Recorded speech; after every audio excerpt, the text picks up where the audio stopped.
Matagal ng panahon, malapit na sigurong magsampung taon, ni hindi kami nag-uusap o nagpapansinan sa eskwela pag nagkakasalubunga kami ang mga mata namin ay hindi nagtatama pero kahit itanong mo pa sa kanya, mag-ex kaming dalawa. Ito yung panahong hindi pa uso ang OPA. Jewel in the Palace at Stairway to Heaven pa lamang yung usong Korean novela. Ito yung panahon na emo ang usong forma at hindi ka astig kapag wala kang eyeliner o bangs na mahaba. Ito yung panahon na mula sa elephant at six pockets ay nagbalik uso ang baston at skinny na pantalon. Wala pang front camera yung mga cellphone. Counter-Strike pa yung laro ng mga bata nun. At second-hand serenade yung ginagamit namin pang ringtone. Ito yung panahong hindi mo kailangan maging pogi at maging pet malu na lodi para patulan ng babae. Kailangan lang may load palagi at matyagang mag-register ng Anli. Walang panliligaw na nangyari. Basta magka-text lang kami umaga, tanghali hanggang gabi. Isang araw tinanong ko siya, "So ano, tayo na ba?" Sinagot niya ako ng, "Oo, basta secret lang muna." Sapat na siguro ang 10 taon para ibunyag itong sikreto. Ito ang kwento ng first date sa buhay ko. Bilang mga estudyante pa lang kami, wala akong pera panlibre ng pagkain o ng sine, kaya yung espesyal na date namin sa computer shop lang na uwi. Pero hindi ba't ang importante masulit ang bawat minuto ng inyong pagiging magkasama, kaya bakit hindi sa computer shop, 20 pesos lang, may forever na. Sa puso ko ay may karera, nag-uunahan ang kilig at kaba, habang dahan-dahan kong kinakapa at inaabot ang kamay niya. Pinisil ko ang kanyang palad, humingi siya ng patawad dahil raw siya ay pasmado, aaminin ko, madiriin akong tao, lalong-lalo na sa mga bagay na mamasa-masa. Kaya nga ayaw kong maghuhugas ng plato at nandidiri ako sa palaka. Pero habang magkahawa kamay kaming dalawa, wala ni katiting na pandidiri akong nadama. Wala ni katiting na pandidiri akong nadama. At wala rin kaming masabi sa isa't isa. Hindi ba nakakatawa na pag magka-text o magkatawagan lang ay inaabot ng umaga sa mga batuhang walang kwenta, tipong, "Kumain ka na ba?" "Oo, kumain na." "Ikaw?" "Kumain na rin." "Kain ka ulit." Di ba't nakakatawa na pag magka-text o magkatawagan lang ay inaabot ng umaga sa mga batuhang walang kwenta at pag lumalim ang usapan, kwentuhan tungkol sa mga drama sa buhay, mga pangarap ng habang buhay, anong pangalan na magiging anak natin, saan tayo magtatayo ng bahay. Pero ngayong sa wakas, kayo'y magkatabi na sa lalamunan na tila may barikada ng hiya, walang makaalpas na salita. Walang makaalpas na salita. Wala kaming ginawa kundi manood ng mga magic tricks sa YouTube.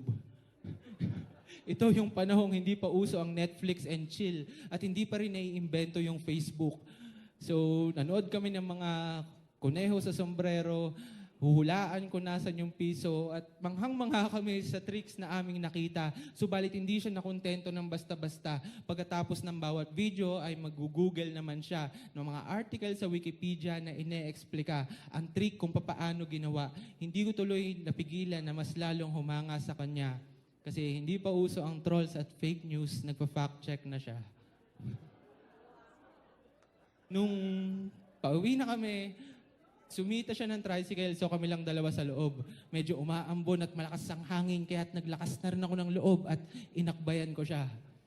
Habang papalapit kami ng papalapit sa bahay nila, ay may kumikirot sa dibdib ko na para bang ayaw kumawala, na parang aming puso ay nakagapos at hindi makuhulagpos. Parang hindi ko mahahayaang araw na ito'y magtatapos sa ganun na lamang.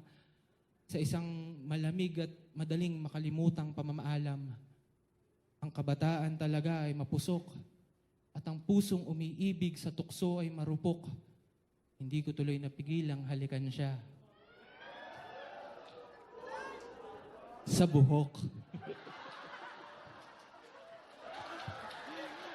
At nagulat siya. At sa pagkagulat niya, ang pinakauna niyang ginawa ay pagsasampalin ako ng maraming ulit sa mukha. Tingin ko, hindi tama ang ganito kabigat na parusa para sa munting halik kong ginawa. Kaya para makaganti, hinalikan ko ulit siya.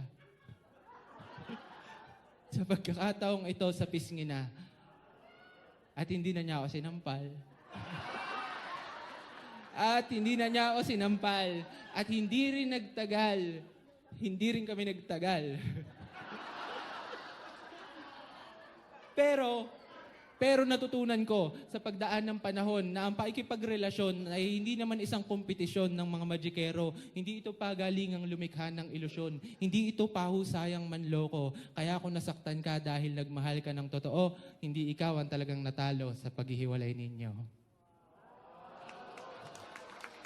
Ngayon, tila virus na lumaganap ang pagkahumaling sa Korea. Nagbabangs pa rin ako ng mahaba pero binabrush up na para opa. Ang uso sa pantalon, yung sa tuhod medyo sira. Hindi na nagka-counter-strike yung mga bata pero minsan nababaril pa rin sila. Ngayon, may Facebook na. Kahit hindi sinasadya pa, minsan-minsan nakakakita pa rin ako ng mga balita tungkol sa kanya. Ngayon, ang alam ko, may baby na siya. At iniwan din siya nung lalaking akala niya ay pang forever na. Kung makakarating sa kanya to, ang gusto ko lang talagang sabihin siguro, ex-baby ko _320. Kung nasaktan ka dahil nagmahal ka ng totoo, hindi ikaw ang talagang natalo sa paghihiwalay ninyo. Tsaka karma mo na rin yan siguro.